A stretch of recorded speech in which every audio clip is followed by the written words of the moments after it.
Official YouTube channel کو subscribe کریں اور بیل آئیکن کلک کریں۔ نحمده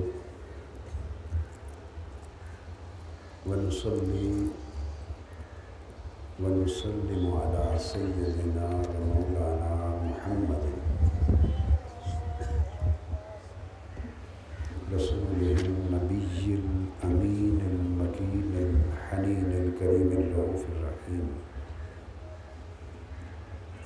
أما بعد، فأعوذ بالله من الشيطان الرجيم، بسم الله الرحمن الرحيم، ومن أظلم ممن منع مساجد الله أن يذكر فيها اسمه وسعى في خرابها، أولئك ما كان لهم أن يدخلوها إلا خائفين، لهم في الدنيا خزي، صدق الله مولانا العظيم۔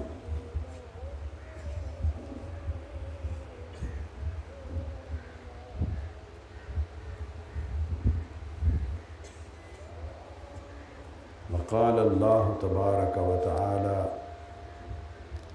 يوم يأتي بعض آيات ربك لا ينفع نفسا إيمانها لم تكن آمنت من قبل، صدق الله مولانا العظيم، وصدق رسوله النبي الأمين المكين الكريم۔ معزز علماء کرام، مشائخ اعظام، خواتین و حضرات اور عزیزان محترم، الحمدللہ تعالی ماہ رمضان المبارک برکتوں، نعمتوں، بخششوں اور سعادتوں کا مہینہ شروع ہو چکا۔ آپ سب کو اس ماہ مبارک کی سعادت نصیب ہونے پر مبارکباد پیش کرتا ہوں۔ حسب اعلان آج رمضان المبارک کے پہلے جمعہ کی نماز کے بعد اس عظیم اجتماع میں جس موضوع پر گفتگو کی جا رہی ہے وہ ہے آمد سیدنا امام مہدی علیہ السلام۔ میں اس مقرر موضوع پر بغیر کسی تاخیر اور تمہید کے چند ضروری چیزیں گوش گزار کرنا چاہ رہا ہوں۔ اس موضوع پر اظہار خیال کی ضرورت کیوں محسوس ہوئی؟ یہ پہلا سوال۔ سیدنا امام مہدی علیہ السلام کے حوالے سے مختلف قسم کے اعتقادی فتنے پیدا ہوتے رہے۔ ایک فتنہ جو ہر دور میں بعض اہل علم کے اور فکری مغالطے کی وجہ سے پیدا ہوا، وہ یہ کہ امام محمد مہدی نام کی کوئی شخصیت نہیں ہے اور کسی معین شخص کو اس نام سے نہیں آنا، بلکہ ہر دور میں ایک مہدی ہوتا ہے۔ اور اس خیال کے پیش نظر بہت سے لوگوں نے اپنے آپ کو مہدی خیال کیا اور گمراہ ہو گئے۔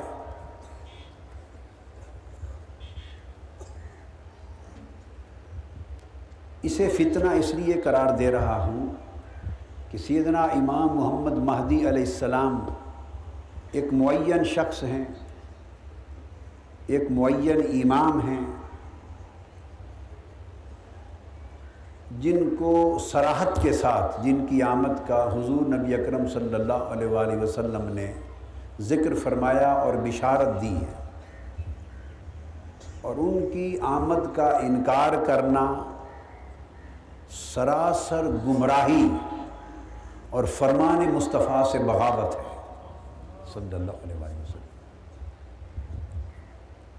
حضور نبی اکرم صلی اللہ علیہ وآلہ وسلم کی کثیر احادیث، جن میں سے احادیث متواترہ بھی ہیں اور احادیث مرفوعہ بھی ہیں اور احادیث درجہ صحیح میں بھی ہیں، احادیث درجہ حسن میں بھی ہیں اور احادیث ضعیف درجے میں بھی ہیں، مگر مقبول ایک دوسرے سے تقویت پانے والی احادیث۔ میرے مطالعہ میں کسی کتاب سے تعداد پڑھ کے نہیں بتا رہا ہوں، خود میرے مطالعہ میں فرداً جو احادیث میں نے امام مہدی علیہ السلام کی نسبت پڑھی، ان پر نشان لگائے اور ان کا مطالعہ کیا اور ان پر تحقیق کی، ان کی تعداد 200 سے زائد ہے۔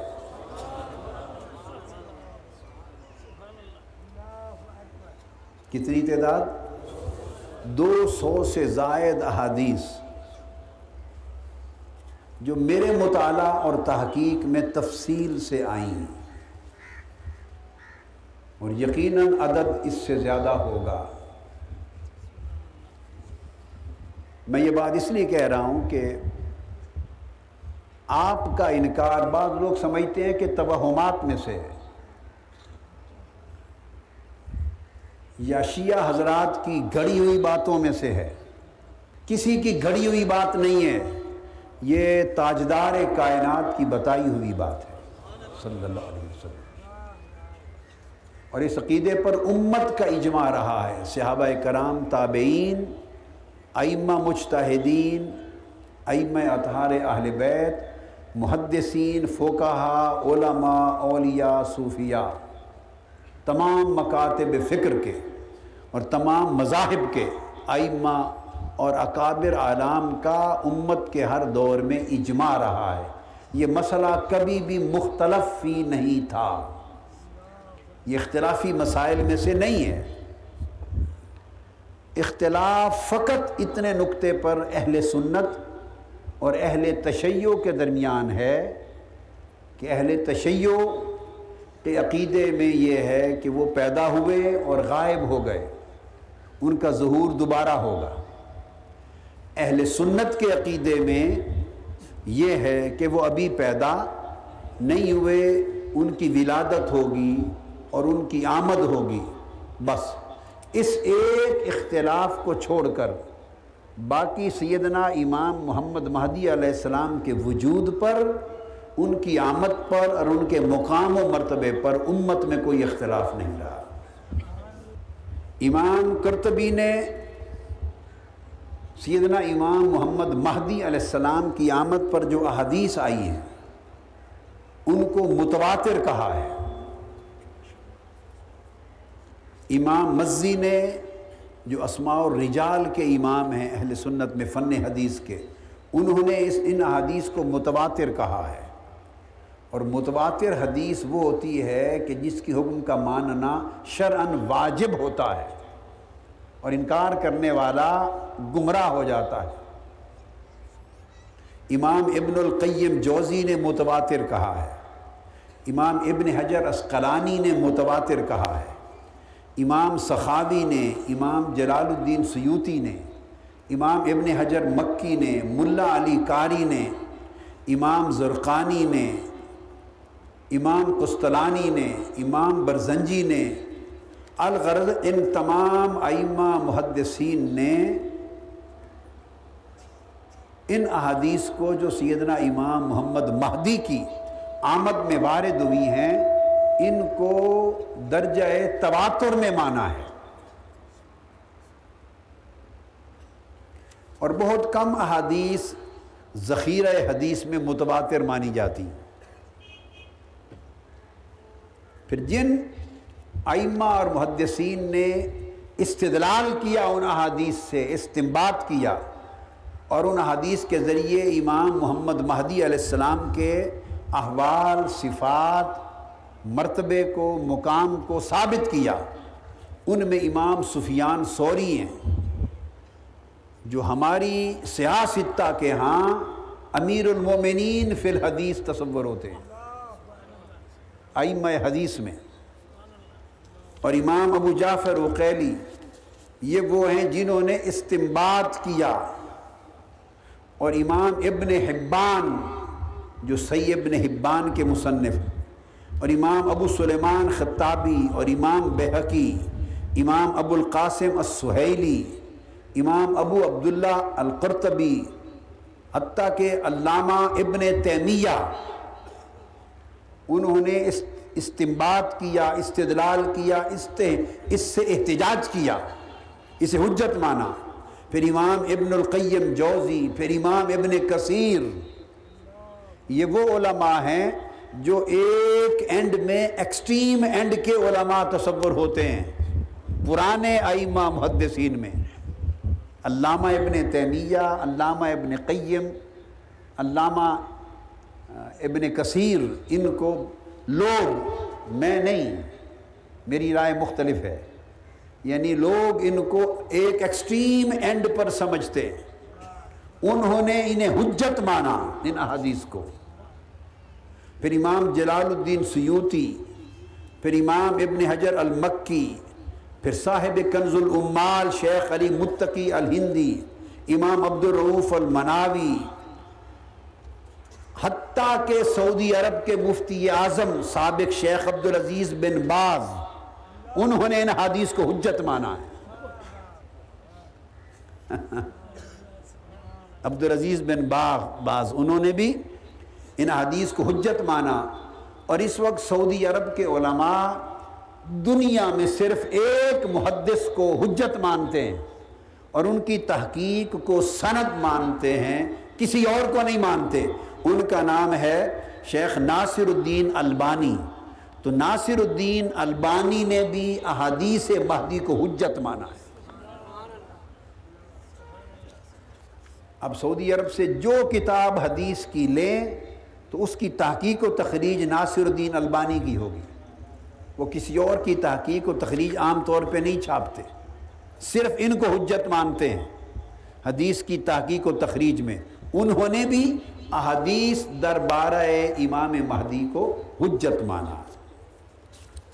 پھر اس کے بعد وہ ائمہ ہیں اور محدثین ہیں جنہوں نے سیدنا امام محمد مہدی علیہ السلام کی شخصیت پر پوری کتابیں لکھی اور احادیث کو جمع کیا ہے. ان میں سب سے پہلے امام نعیم بن حماد، جنہوں نے کتاب الفتن میں اخبار المہدی کو جمع کیا ہے. اور امام نعیم بن حماد امام بخاری کے شیخ ہیں، امام مسلم کے شیخ ہیں، امام ترمذی کے شیخ ہیں، امام ابو داؤد کے شیخ ہیں، امام ابن ماجہ کے شیخ ہیں، امام نسائی کے شیخ ہیں. کل صحاح ستہ نے ان سے احادیث کو روایت کیا ہے. انہوں نے ان پر کتابیں لکھی ہیں مستقل. پھر امام عبد الرزاق بن حمام جو امام اعظم ابو حنیفہ کے شاگرد اور امام بخاری کے شیخ ہیں حدیث میں، انہوں نے جمع کیے ہیں احادیث. ان کی وفات 211 ہجری میں ہوئی اور امام نعیم بن حماد کی میں بات بتا چکا ہوں، وفات 228 میں ہوئی. پھر امام ابو بکر بن ابی شیبہ، ان کی وفات 235 میں ہوئی، یہ بھی امام بخاری کے شیوخ میں سے ہیں. امام ابن ماجہ صاحب صحاح ستہ ہے ان میں سے. امام ابو داؤد، امام ترمذی، امام ابن خزیمہ، امام ابن حبان، ان سب نے رسائل مرتب کیے اور امام محمد مہدی علیہ السلام کی شان میں احادیث کو اپنی اپنی کتب میں جمع کیا. یہ مصادر ہیں اور مآخذ ہیں اور منابع ہیں اس ذخیرہ علم کے جو امام مہدی علیہ السلام کی نسبت کتب حدیث میں دستیاب ہیں۔ علاوہ ان کے امام ابن ابی خیثمہ نے کتاب مرتب کی، عباد بن یعقوب نے کتاب مرتب کی، امام ابو الحسین احمد بن جعفر نے کتاب مرتب کی، امام ابو نعیم اصبہانی نے کتاب مرتب کی، امام محمد بن یوسف الشافعی نے کتاب مرتب کی، امام مہدی علیہ السلام پر احادیث کی، ابن قیم جوزی نے کتاب مرتب کی۔ وقت کی قلت ہے، میرے پاس ان سب کتابوں کے نام بھی ہیں اور کئی کتابیں بھی موجود ہیں، میں الگ الگ نام نہیں بتا سکتا، وقت بچا رہا ہوں، صرف ریکارڈ پر کچھ ضروری چیزیں لانا چاہتا ہوں تاکہ پتہ چلے کہ سیدنا امام محمد مہدی علیہ السلام کا وجود اور ان کا تشریف لانا دین اسلام اور شریعت محمدیہ میں اور علم الحدیث میں اور ذخیرہ حدیث نبوی میں کتنے بلند مرتبے کا مسئلہ ہے۔ پھر امام ابن کثیر نے کتاب مرتب کی ان کے اوپر، امام سخاوی نے ان پر کتاب مرتب کی، امام سیوطی نے کتاب مرتب کی، امام احمد بن حجر المکی نے کتاب مرتب کی، امام علی بن نسام الدین المتقی صاحب کنز العمال انہوں نے کتاب مرتب کی، ملا علی قاری نے ان پر کتاب مرتب کی، قاضی محمد بن علی شوکانی جن کو سلفی لوگ اپنا امام مانتے ہیں اور علماء اہل حدیث ان پر بڑا اعتماد کرتے ہیں اور علماء سعودی اعتماد کرتے ہیں، انہوں نے پوری کتاب امام مہدی پر مرتب کی، احادیث کی، حتیٰ کہ نواب صدیق حسن خان بھوپالی اہل حدیث بہت بڑے عالم ہیں، انہوں نے ان احادیث کو متواتر کہہ کر جمع کیا۔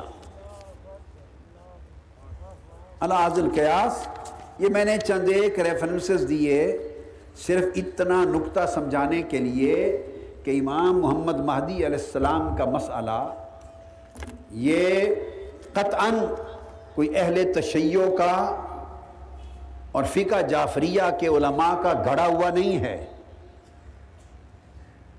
بعض لوگ جب انکار پر آتے ہیں مسلکوں کے مابین اختلاف کی وجہ سے تو وہ حقائق کا بھی انکار کرتے چلے جاتے ہیں، ضد، اناد اور عداوت میں سب کچھ سے مکر جاتے ہیں، حدیں پھلانگ جاتے ہیں۔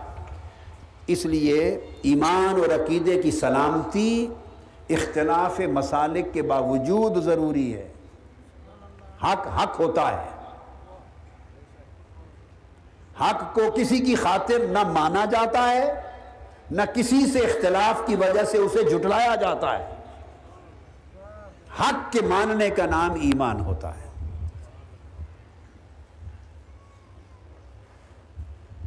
اب اس گفتگو کا آغاز میں قرآن مجید کی ایک آیہ کریمہ سے کر رہا ہوں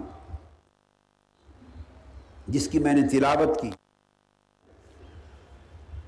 اللہ رب العزت نے فرمایا کہ اس شخص سے زیادہ ظالم کون ہے جو اللہ کے گھر میں یعنی مسجدوں میں اللہ کا ذکر اور اس کے نام کا ذکر بند کرا دے، جو اللہ کے نام کا ذکر مسجدوں میں نہ ہونے دے اور پھر اللہ کے گھروں کو یعنی مسجدوں کو ویران کر دے، اس سے بڑا ظالم کون ہے؟ یہ بات کی قرآن مجید نے اشارہ کیا، ایک تو اس کا عمومی اطلاق ہے، امت کے لوگوں کے لیے عمومی اطلاق اور عمومی تعلیم، مگر تاریخی پس منظر میں تاریخی شان نزول کے اعتبار سے امام سدی السدی الکبیر، امام سدی روایت کرتے ہیں اور یہ شاگرد ہیں سیدنا عبداللہ ابن عباس رضی اللہ تعالی عنہ کے، جلیل القدر تابعی ہیں اور ابن عباس کے شاگرد ہیں رضی اللہ تعالی عنہ۔ وہ اس آیت کے شان نزول کے ساتھ تفسیر کرتے ہیں اور بیان کی، اس تفسیر کو بیان کیا امام ابن جریر طبری نے، تفسیر ابن جریر نے،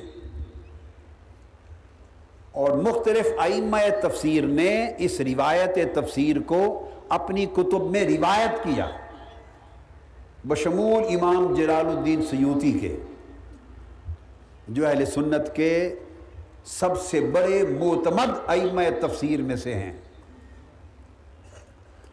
تو فرمایا امام سدی الکبیر نے کہ ان سے مراد پرانے وقتوں کے رومی لوگ تھے کہ جب بخت نصر غالب آیا تھا تو اس نے بیت المقدس اور اللہ کے گھروں کو ویران کر دیا اور نماز اور عبادت اور اللہ کا نام لینا بند کرا دیا، اس کی طرف اشارہ ہے۔ اور اس کے بعد اب فرمایا کہ اب آئندہ ما کان لہم من یدخلوہا الا خائفین، اب ان رومیوں نے جنہوں نے اپنے غلبے کے دوران مسجد بیت المقدس کو ویران کیا تھا اور بیت المقدس میں اللہ کا نام لینا بند کرا دیا تھا، رومی وہ پرانے روم کے لوگ، سلطنت روم آپ سمجھتے ہیں، جو ایک زمانے میں سلطنت قیصر روم تھا، پھر سلطنت روم تھی، اس کا بادشاہ بخت نصر تھا جس نے بیت المقدس القدس کو ویران کیا۔ تو فرمایا کہ اب یہ لوگ یعنی رومی لوگ جب بھی داخل ہوں گے بیت المقدس میں تو خوف زدہ ہو کر گردنیں جھکاتے ہوئے داخل ہوں گے۔ اب اس آیت کریمہ کے اس حصے پر امام سدی الکبیر بیان کرتے ہیں کہ آج تو صورتحال یہ نہیں ہے۔ قرآن نے کہا کہ اب جب یہ داخل ہوں گے بیت المقدس میں، یہ رومی جنہوں نے بیت المقدس کو ویران کیا تھا اور اللہ کا نام لینا اور عبادت کرنا بند کرا دیا تھا، اب آئندہ یہ خوف زدہ ہو کر سر جھکاتے ہوئے داخل ہوں گے۔ اس مقام پر امام ابن جریر طبری روایت کرتے ہیں امام سدی الکبیر سے، فرماتے ہیں کہ اب تو رومی نہ خائف ہیں نہ سر جھکاتے ہوئے داخل ہوتے ہیں، اور خاص طور پہ آج تو ویسے ہی بیت المقدس یہودیوں کے قبضے میں ہے، آج تو مسلمان ڈرے پھرتے ہیں اور سر جھکا کے داخل ہوتے ہیں، رومیوں پر تو پابندی نہیں ہے۔ وہ فرماتے ہیں تو پھر اس آیت کریمہ کے اس حصے کا اطلاق کس زمانے پر ہوگا، کس زمانے کی طرف اشارہ ہے اس حصے میں کہ اب وہ داخل ہوں گے جب القدس میں تو خائف ہوتے ہوئے، خوف زدہ ہوتے ہوئے، سر جھکاتے ہوئے داخل ہوں گے۔ اور آگے فرماتے ہیں لہم فی الدنیا خزی، اور دنیا میں ان کے لیے پھر بڑی ذلت اور رسوائی ہوگی اس ظلم کے بدلے میں جو انہوں نے کیا تھا۔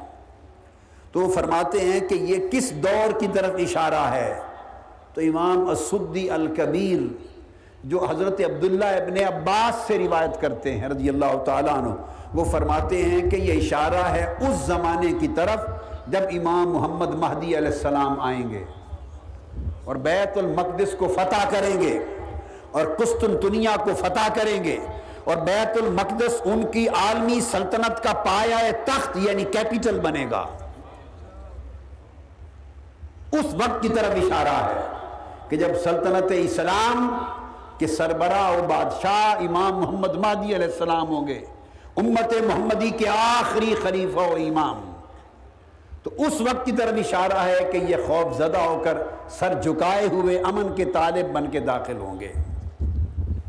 تو میں نے ابتدا آج کی گفتگو کی قرآن مجید کی اس آیہ کریمہ سے کی جس کی تفسیر جلیل القدر تابعی نے کی ہے اور امام ابن جریر طبری نے اس کو روایت کیا ہے۔ اب ہم اس موضوع پر احادیث مبارکہ کی طرف آتے ہیں، مگر احادیث پر آنے سے قبل میں بنیادی طور پہ ایک مسئلہ بڑا اہم دینی، شرعی، اعتقادی اور تاریخی اہمیت کا حامل مسئلہ سمجھانا چاہتا ہوں۔ یاد رکھ لیں، آپ بھی ہمیشہ سے سنتے چلے آئے ہیں، مگر اس تصور پر لوگوں میں بہت مغالطہ ہے۔ آج اس مغالطے کو دور کرنا چاہتا ہوں۔ تو میں ابھی ایک بات یاد آئی، میں نے شروع میں کہا تھا کہ اس موضوع پر گفتگو کی ضرورت کیوں محسوس ہوئی۔ ایک سبب تو میں نے بتایا کہ تاکہ اس امر کا رد ہو جائے، اس فتنے کا کہ جو امام مہدی علیہ السلام کے وجود اور ان کی آمد سے انکار پر مبنی ہے، یا ہر کوئی مہدی بنا پھرے، اس فتنے کے رد کے لیے کیا۔ دوسرا سبب، اب ایک اور فتنہ پیدا ہو گیا ہے، وہ یہ کہ جس سے ہو سکتا ہے خود مہدی ہونے کا اعلان کر دیتا ہے. اور میرے پاس وہ لسٹ بھی اس وقت موجود ہے کہ تاریخ اسلام میں کتنے لوگوں نے مہدی ہونے کا اعلان کیا، وہ لسٹ بھی ہے، مگر ہمارا موضوع نہیں کہ میں اس پر وقت صرف کروں. ان میں ہندوستان میں ایک نامور شخص غلام احمد قادیانی بھی تھا. اس نے جھوٹی نبوت کے جھوٹے دعوے سے پہلے مہدیت کی سیڑھی پہ قدم رکھا تھا اور اپنے آپ کو امام مہدی ڈکلیئر کیا. پھر اس کو خبر ہوئی کہ امام مہدی علیہ السلام کے زمانے میں تو سیدنا عیسیٰ علیہ السلام بھی آئیں گے، تو اس نے پھر اعلان کر دیا کہ عیسیٰ بھی میں خود ہی ہوں. تو امام مہدی بھی خود ہو گیا اور سیدنا عیسیٰ ابن مریم بھی خود ہو گیا. دونوں شخصیتیں ایک ہی ذات میں اپنے آپ میں اس نے مرکوز کر ڈالی.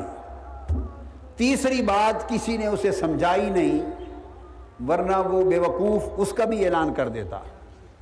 تیسری بات یہ تھی کہ دجال بھی اسی زمانے میں آئے گا. اگر اس کے کان میں کوئی ڈال دیتا، سمجھا دیتا کہ ایک شخصیت رہ گئی ہے، اس کا اعلان بھی خود ہی کر دو. تو مہدی تو بن ہی گیا تھا، عیسیٰ ابن مریم بھی بن گیا تھا. اب اس کے لیے تو کوئی مشکل نہ تھی، وہ کہتا دجال بھی میں خود ہوں. اور حقیقت یہ تھی نہ وہ مہدی تھا نہ وہ عیسیٰ تھا، وہ دجال تھا. حضور علیہ الصلوۃ والسلام نے فرمایا قیامت اس وقت تک بپا نہیں ہوگی جب تک میری امت سے 30 دجال نہیں نکلیں گے. کتنے؟ 30 دجال نکلیں گے، اور ان میں سے ہر دجال یہ دعویٰ کرے گا کہ میں نبی ہوں، مجھ پر وحی آتی ہے. یہ دجال کی علامت حضور علیہ الصلوۃ والسلام نے خود بیان کی، اور یہ بخاری مسلم کی متفق علیہ حدیث ہے. تو یہ ان 30 دجالوں میں سے ایک تھا جس نے دعوی نبوت کیا. تو اس طرح یہ بھی جیسے دعوی نبوت کرنے والوں کی تاریخ ہے، اس طرح دعوی مہدیت کرنے والوں کی بھی ایک تاریخ ہے. تو دوسرا فتنہ یہ کہ جس سے ہو سکا اس نے خود مہدی ہونے کا اعلان کر دیا. اور تیسرا فتنہ آج کل یہ پیدا ہوا ہے جو سبب بنا آج کی گفتگو کا، جس سے خود نہیں ہو سکتا وہ ہر چوتھے دن کسی مہدی کو پیدا کر دیتا ہے. جو خود ہمت نہیں کر سکتا یا اسے خیال لگتا ہے کہ مجھے تو لوگ مانیں گے نہیں، تو وہ کسی نہ کسی ملک میں امام محمد مہدی کو ہر چوتھے دن پیدا کر دیتا. ایسے لوگ، ایسے علماء، ایسے خطباء، ایسے زعماء، ایسے نام نہاد مفکر لکھ رہے ہیں، خطبات میں کہہ رہے ہیں، ٹی وی پر بیان کر رہے ہیں. اور یہ فتنہ صرف پاکستان اور ہندوستان میں نہیں، عالم عرب بھی اس کی لپیٹ میں ہے کہ امام محمد مہدی علیہ السلام پیدا ہو چکے. کوئی کہتا ہے کہ 1960 کے وقت سے پیدا ہو چکے، کوئی کہتا ہے کہ میں ان سے ملا بھی ہوں. میں نے ایسے لوگ خود دیکھے ہیں، معتبر لوگ، یہ کوئی گاما ماجا قسم کے آدمیوں کی بات نہیں کر رہا ہوں. ایسے معتبر لوگ خود مجھ سے ملے، مجھ سے کہا کہ میری ملاقات ہوئی ہے امام مہدی سے.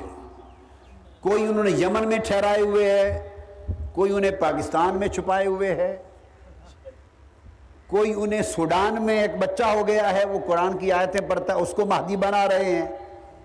کوئی ایران میں ایک بچہ قرآن مجید پڑھتا ہے، چھوٹی عمر میں یاد کر لیا، کو اسے مہدی بنائے ہوئے ہے. الغرض جس کا جہاں جی پڑتا ہے وہ ایک نہ ایک مہدی نکال لیتا ہے. یہ ہنگامی اور فوری سبب بنا آج کے خطاب کا کہ میں نے چاہا کہ اس فتنے کو اللہ کی مدد سے کچل دیا جائے، اور سیدنا امام محمد مہدی کی آمد کا عقیدہ الم نشرح لک صدرک کر دیا جائے، اسے کھول دیا جائے، تاکہ بعد ازاں جو یہ گفتگو سنیں وہ عمر بھر کبھی اس فتنے کی گرد سے بھی متاثر نہ ہو سکے۔ اس بات کو سمجھیں، یہ ایک علمی نکتہ سمجھانا چاہتا ہوں، اور وہ یہ، اور میں اختتام پر، آج کی گفتگو کے اختتام پر میں 2-3 دن سے سوچتا رہا ہوں کہ یہ کہوں یا نہ کہوں، یہ بات کہوں یا نہ کہوں، یہ بات کہوں یا نہ کہوں، بالآخر اس نتیجے پہ پہنچا کہ کہہ دوں۔ وہ کیا بات کہ اختتام پر انشاءاللہ تعالی حضور علیہ الصلوۃ والسلام کی احادیث مبارکہ کی روشنی میں سن کا اور سال کا بھی اشارہ دے دوں گا کہ سن میں امام مہدی آئیں گے، اور اشارہ نہیں، صریحاً آقا علیہ الصلوۃ والسلام نے جو خبر امت کو دی اور عمر بھر جو کچھ اس سمندر میں نے غوطہ زنی کی، اس کی روشنی میں اللہ کی مدد اور حضور علیہ السلام کے نالین پاک کے تصدق سے صرف اشارہ نہیں، ایگزیکٹلی سن بھی آخر میں بتا دوں گا۔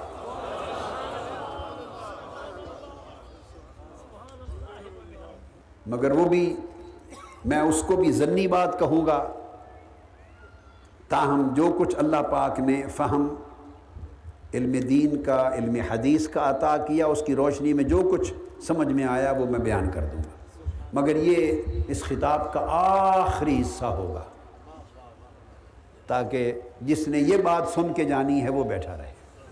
اب بڑی اہم چیز جس سے مضمون کا آغاز کر رہے ہیں وہ یہ کہ سیدنا امام محمد مہدی علیہ السلام کی آمد قرب قیامت کی علامات میں سے ہے۔ اب علامات قیامت 3 قسموں کی ہیں، کتنی؟ یاد رکھ لیں، کتنی؟ 3 قسموں کی ہیں علامات قیامت۔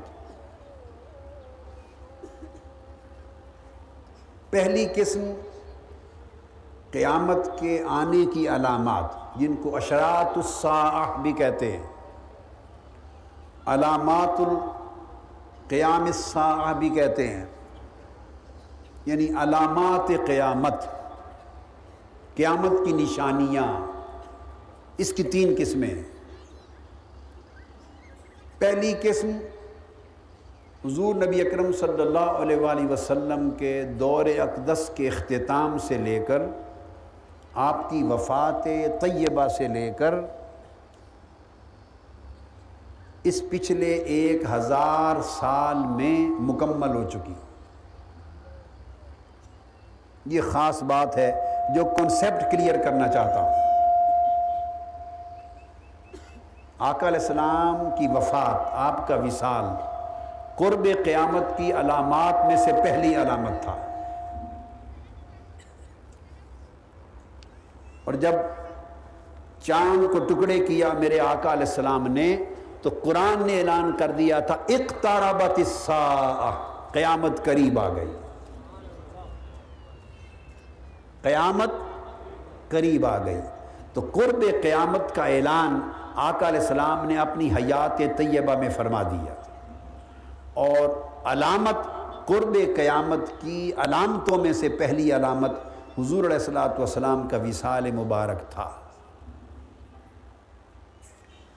اس کے بعد دوسری قسم آ جاتی ہے، دوسری قسم ادوار فتن کی ہے، دوسری قسم دور فتن، فتنوں کا دور۔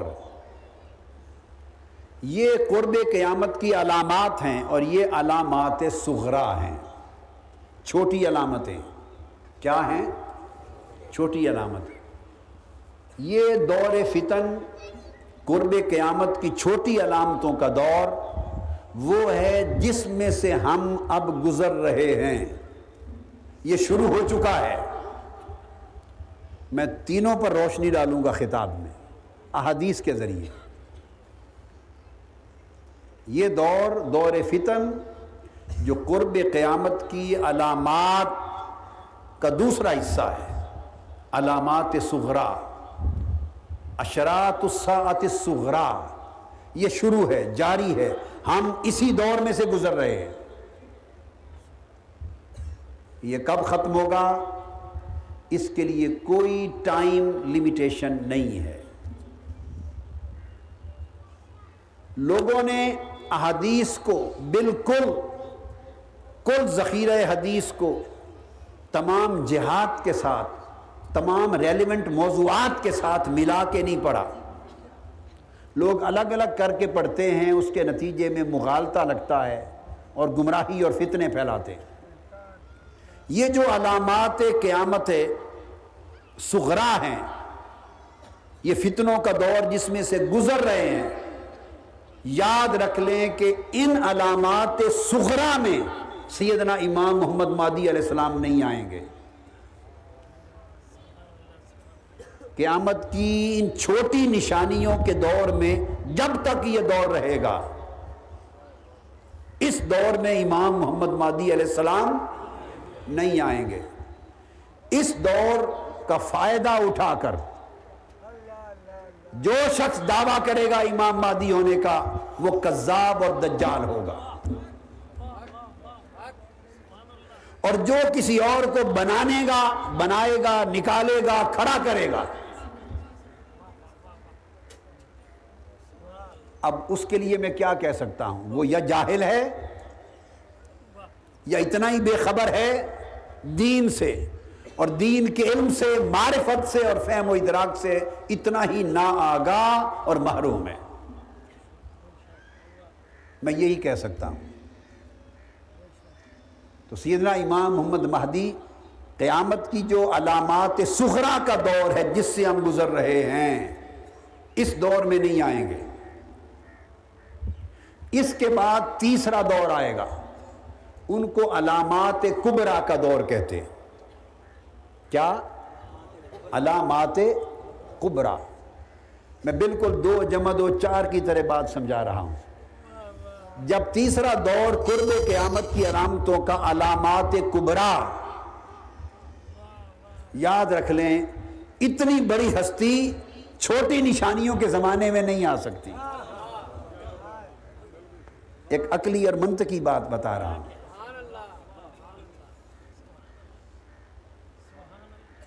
جو جتنا بڑا ہوتا ہے، وہ جب امت کے اوپر بڑی مشکلات کا وقت آتا ہے تو وہ بڑے کڑے وقت میں ہی بڑے لوگ آتے ہیں۔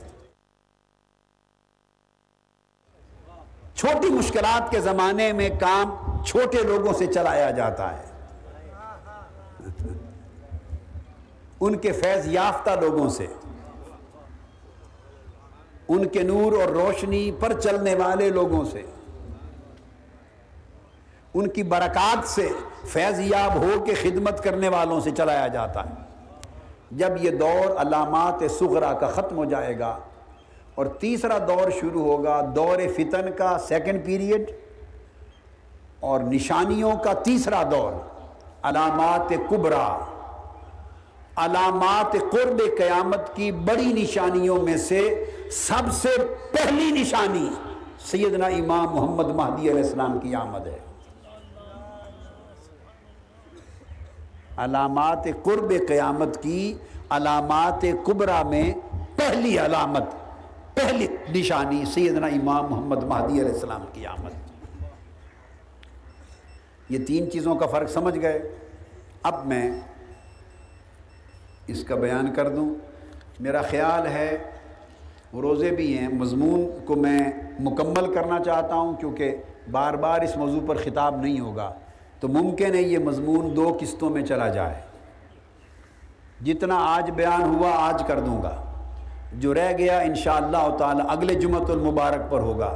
اور چونکہ سن امام محمد مہدی کی آمد کا میں نے اینڈ پر بتانا ہے، تو وہ پھر شاید اگلے جمعہ کے خطاب کے اختتام پر ہوگا۔ سن بتاؤں گا، آپ سے وعدہ کر لیا۔ اس جمعہ کا اینڈ ہو یا اگلے جمعہ کے اینڈ پر، سن جب آپ جائیں گے تو سن جان کر جائیں گے، اس طرح انگلیوں پر بتائیں گے اس سن میں تشریف لائیں گے۔ جتنا پردہ ہے وہ رہ جائے گا، جتنا اللہ اور اس کے رسول نے اٹھا دیا ہے وہ اٹھ جائے گا۔ اب میں عرض کر رہا تھا کہ امارات الساعہ، قیامت کی پہلی علامتیں، بڑی پہلی علامتیں، میں نے عرض کیا کہ وہ سب سے پہلی علامت عبداللہ بن عمر رضی اللہ تعالیٰ عنہ روایت کرتے ہیں، جس کو امام طبرانی نے تخریج کیا، کہ حضور علیہ الصلوۃ والسلام کا وصال قرب قیامت کی پہلی علامت تھی۔ دوسری علامت، جسٹ میں ایک آئیڈیا دے رہا ہوں آپ کو، پہلے دور کا قرب قیامت کی نشانیوں کا پہلا دور۔ دوسری علامت میں بیان فرمایا کہ صحابہ کرام کا، تمام صحابہ کا اس دنیا سے اٹھ جانا، صحابہ کرام کا دنیا سے مفقود ہو جانا، وفات پا جانا۔ ثانیاً آقا علیہ السلام کی اتباع میں 100 سال بعد ایک وقت آیا جب کوئی صحابی بھی دوسری صدی میں زندہ نہ تھا، تو صحابہ کرام نے کہا، حضور علیہ الصلوۃ والسلام سے مروی حدیث ہے کہ وہ بھی قرب قیامت کی علامت تھی۔ اب جتنا کچھ اب بیان کر رہا ہوں یاد رکھ لیں کہ اس کا تعلق اس پہلے دور کے ساتھ ہے۔ سیدنا علی المرتضیٰ رضی اللہ تعالیٰ عنہ روایت کرتے ہیں، عن النبی صلی اللہ علیہ وآلہ وسلم قال لا تقوم الساعة حتى يلتمس الرجل من اصحابی کما تلتمس الدالہ فلا یوجد۔ امام احمد بن حنبل نے مسند میں روایت کیا، حضور نے فرمایا کہ اس وقت تک قیامت نہیں قائم ہوگی جب تک میرے تمام صحابہ دنیا سے اٹھ نہیں جائیں گے، اور یہ عالم ہوگا کہ میرے ایک صحابی کو بھی اس طرح تلاش کیا جائے گا جیسے کسی گم شدہ چیز کو تلاش کرتے ہیں تو تب بھی وہ نہیں ملے گا۔ تو گویا پہلی علامت آپ کا وصال، دوسری علامت آپ کے جمیع صحابہ کرام کا وصال۔ اور فتن میں سیدنا عثمان غنی کا شہید ہونا اور معرکہ کربلا، یہ بڑے بڑے جو معرکے ظلم کی انتہا ہوئی، یہ بھی قرب قیامت کی علامتوں میں سے تھے اس پہلے دور میں۔ حتیٰ کہ حدیث پاک میں آج آپ حدیث سنیں گے غالباً پہلی بار، اور آقا علیہ السلام کے علم غیب پر مطلع ہونے کی عظمت کا اندازہ ہوگا کہ اللہ نے کتنے مغیبات آپ پر منکشف کیے تھے۔ آقا علیہ السلام نے قرب قیامت کی علامات میں سے وہ جو پہلا دور تھا، فتن کا پہلا دور، اس میں تاتاری فتنہ کا بھی ذکر کیا، جو حضور علیہ السلام کے دور کے 650 سال بعد سرزمین بغداد پر واقع ہوا تھا، جب منگول خاندان کے تاتاری لوگ، ہلاکو خان، چنگیز تاتاری لوگوں نے جب بغداد پر حملہ کیا اور خلافت بنو عباس کو ختم کیا اور 23 لاکھ مسلمان شہید کر دیے، اور دریائے دجلہ 3 دن تک 2 ملین مسلمانوں کے خون سے سرخ ہو کے بہتا رہا،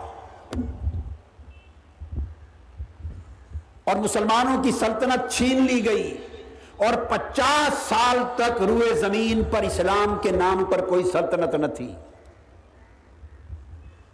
یہ تاریخ کا سب سے بڑا فتنہ، سب سے بڑا حادثہ اور سب سے بڑا ظلم پر مبنی امت مسلمہ پر ایک تاریخی واقعہ تھا۔ اپنے اسپین میں، دائرے میں اتنا بڑا آپ نے تاریخ میں پڑھا ہے، مگر یہ کبھی نہیں پڑھا سنا ہوگا کہ اس کا بیان بھی حضور علیہ الصلوۃ والسلام نے فرما دیا تھا 600 سال بعد۔ حدیث ہے صحیح بخاری کی، کس کی؟ صحیح بخاری کی حدیث، صحیح مسلم میں بھی ہے، سنن ابی داؤد میں ہے، ترمذی شریف میں ہے، ابن ماجہ میں ہے۔ آقا علیہ الصلوۃ والسلام روایت کرتے ہیں، فرمایا لا تقوم الساعۃ حتی تقاتلوا قوما نعالهم الشعر ولا تقوم الساعة حتی تقاتلوا قوما صغار الأعین حمر الوجوہ وفی روایت اراد الوجوہ ظلف الانوف کأن وجوہہم المجان المطرقہ۔ آقا علیہ السلام نے فرمایا کہ قیامت اس وقت تک قائم نہیں ہوگی جب تک ایک قوم ایک بہت بڑا مقاتلہ نہیں کرے گی، قتل و غارت نہیں کرے گی، اور اس قوم کی نشانی یہ ہے کہ ان کی آنکھیں چھوٹی چھوٹی ہوں گی، ان کے چہروں کا رنگ سرخ ہوگا، ان کے ناک چھوٹے ہوں گے، ان کے چہرے چوڑے چوڑے ہوں گے، یہ ایک سمت سے اتریں گے۔ اور دوسری حدیث میں روایت کیا جو کنز الامال میں ہے، آقا علیہ السلام نے فرمایا ان اول من یسلب امتی ملکہا بنو کنتورا، وہ کنتورا کی نسل میں سے ہوں گے، اور کنتورا ایک عورت تھی، جاریہ تھی، باندی تھی، یہ تاتار سارے کنتورا کی اولاد میں سے تھے، تاتار سارے کنتورا باندی کی نسل میں سے تھے۔ فرمایا کنتورا کی نسل میں سے ایک قوم سرخ چہروں والی، چوڑے چہروں والی، چھوٹے ناکوں والی، چھوٹی چھوٹی آنکھوں والی ایک ہجوم کی طرح آئے گی اور بہت بڑا مقاتلہ کرے گی، اور میری امت کی سلطنت اسلام کی ان سے چھین لے گی۔ یہ قرب قیامت کی علامات میں سے علامت ہوگی، اور کل محدثین کا اس پر اجماع ہے۔ یہ 656 ہجری تھا اور 1252 عیسوی تھا جب تاتاری حملہ ہوا اور یہ خلافت بغداد کی تباہی ہوئی۔ تو یہ بھی ادوار فتن کے اس پہلے دور کا واقعہ جو بخاری مسلم سمیت صحاح ستہ میں ہے۔ پھر ایک اور حدیث آقا علیہ السلام نے فرمایا لا تقوم الساعۃ حتی تخرج نار من ارض الحجاز تضیء اعناق الابل ببصرہ۔ فرمایا اس وقت، یہ حدیث صحیح بخاری میں ہے، حاکم نے مستدرک میں روایت کی اور اس کو صحیح قرار دیا۔ اس کے راوی ابو ہریرہ ہیں اور حضرت ابو ذر ہیں۔ آقا علیہ السلام نے فرمایا متا تخرج نار من جبل وراق تضیء لها اعناق البخت ببصرہ بروقا كضوء النہار۔ اور یہ طبرانی اور مجمع الزوائد میں بھی ہے، عاصم بن عدی انصاری نے بھی اس کو روایت کیا۔ آقا علیہ السلام نے فرمایا کہ قیامت اس وقت تک واقع نہیں ہوگی جب تک مدینہ کے پڑوس سے سرزمین حجاز سے ایک آگ اٹھے گی، اور وہ آگ پورے خطے کو اپنی لپیٹ میں لے لے گی، اور وہ آگ بھڑک کر اتنی دور تک جائے گی کہ ملک شام کے شہر بصرہ، اس کے اندر سفر پر جاتے ہوئے کافروں کے اونٹوں کی گردنیں بھی اس آگ کی روشنی میں دکھائی دیں گی،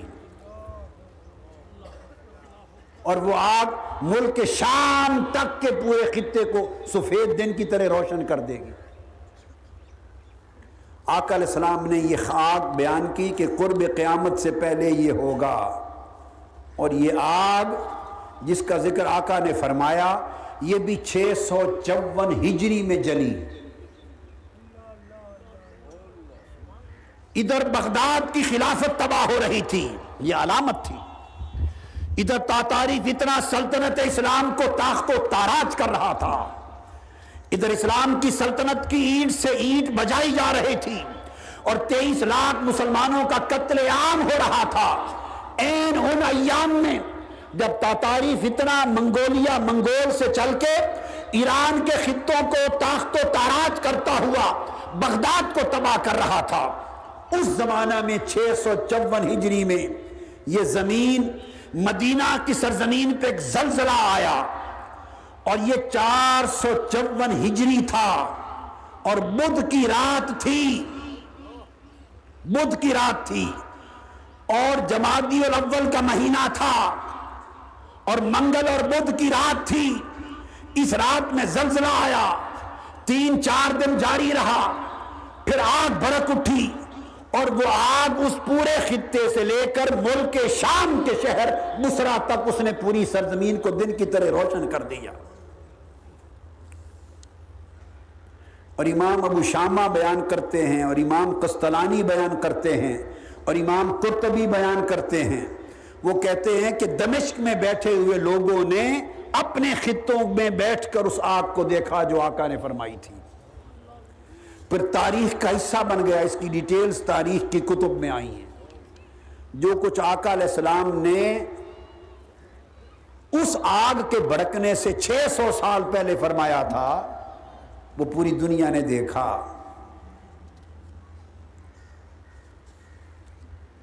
اس طرح کے واقعات تھے۔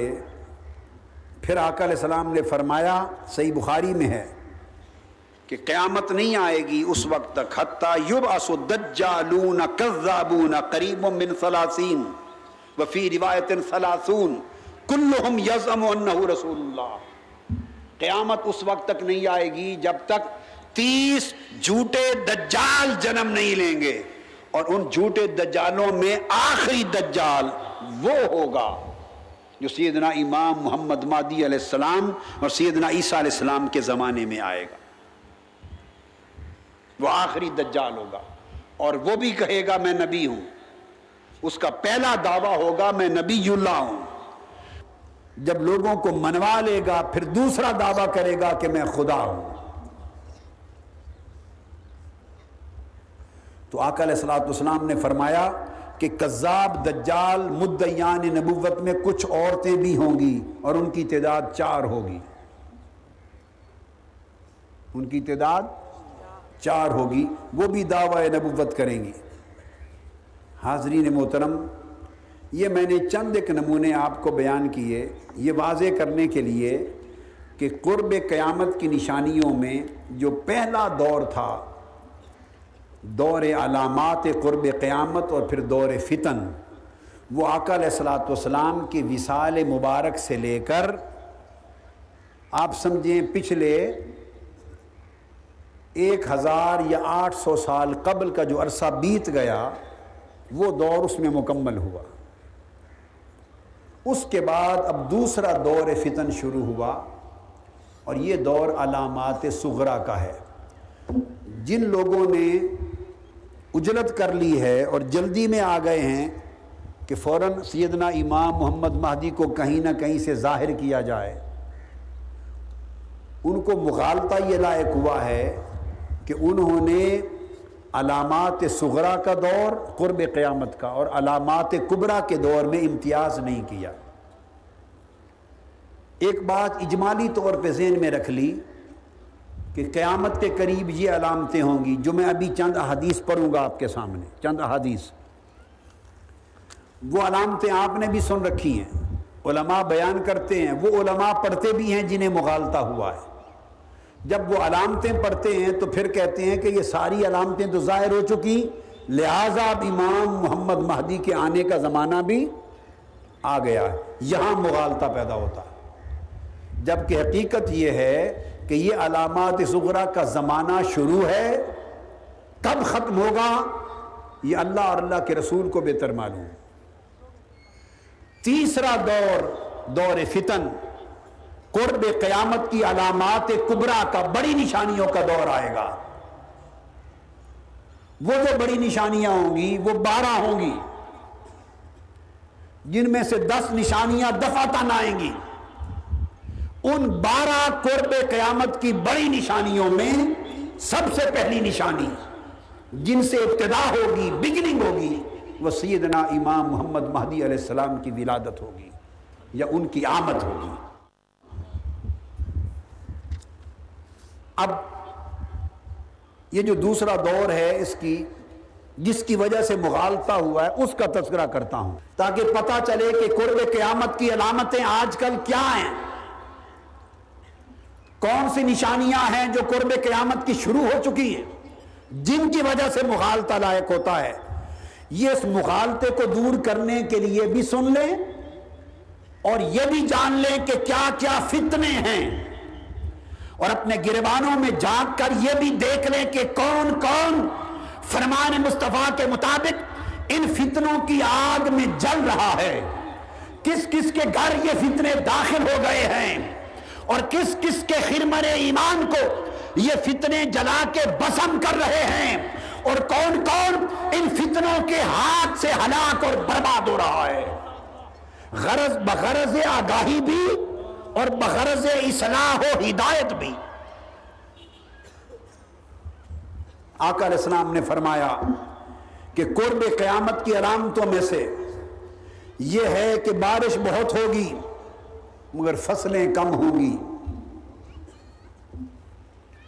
قرآن اور دین پڑھنے والے بیان کرنے والے بہت ہو جائیں گے مگر دین کو سمجھنے والے بہت کم ہو جائیں گے، مالدار بہت ہوں گے مگر ان میں امانت دار بہت کم ہو جائیں گے۔ اس کو امام طبرانی نے روایت کیا، توجہ سے سنتے آئیے۔ آقا نے فرمایا قیامت سے پہلے یہ علامت بھی ہوگی کہ زہد، ورع، تقوی، روحانیت کی بات لوگ رسم اور روایت کے طور پہ کریں گے، ورع، روحانیت، تقوی یہ تصنع اور بناوٹ کے طور پہ کریں گے۔ یہ دور حاضر کے کثرت کے ساتھ پیروں کو جس حال میں دیکھتے ہو، جو حقیقت میں پیر نہیں ہیں، جنہوں نے پیری فقیری کے نام پہ دکانداری اور کاروبار چمکا رکھے ہیں، لوگوں سے مال لوٹنے کے لیے تصوف کو، زہد کو، ورع کو، تقوی کو، روحانیت کو، ولایت کو، تسبیح کو، ورد کو، وظیفہ کو، ان تصورات کو رسم اور روایت بنا رکھا ہے، تصور، تصنع اور اوپر کی بناوٹ بنا رکھا ہے۔ آقا نے فرمایا کہ یہ روحانیت کی باتیں ظاہر میں تصنع اور بناوٹ میں اپنا لی جائیں گی، بیان اور روایت میں لے لی جائیں گی مگر اندر من ان سے خالی ہوں گے۔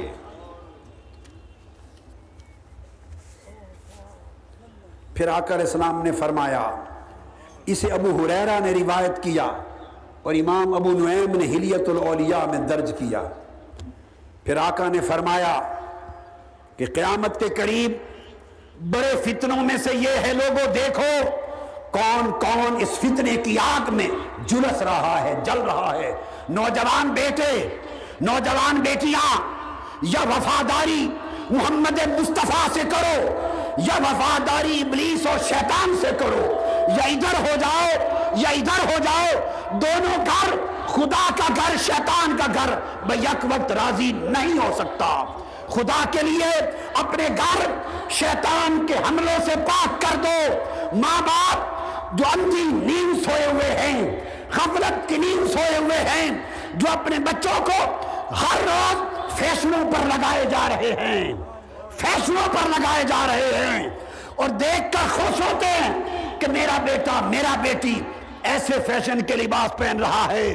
خدا کے لیے، خدا رسول کی لعنت سے بچ جاؤ، دوزخ سے بچ جاؤ، اپنا ایمان اور آخرت بچا لو۔ دورنگی چھوڑ دے، یک رنگ ہو جا، سراسر موم یا پھر سنگ ہو جا۔ اب وہ حدیث آ رہی ہے، حضور نے فرمایا مرد لوگ بھی ریشمی لباس اور عورتوں جیسے کپڑے پہننے لگ جائیں گے، تجارت اور مال میں کثرت ہو جائے گی، مگر لوگ برکت میں شکوہ کریں گے، پوری نہیں پڑے گی۔ لوگوں کی عزت مال دیکھ کر کی جائے گی، عزت علم پر نہیں ہوگی، تقوی پہ نہیں ہوگی، سیرت و کردار پہ نہیں ہوگی، مال پر، دولت کی چھنکار پر عزت ہوگی۔ کثرت الفاحشہ، اور بے حیائی اور فحش کاری بڑھ جائے گی۔ اور بے حیائی کس طرح بڑھ جائے گی؟ لباس میں بے حیائی آ جائے گی۔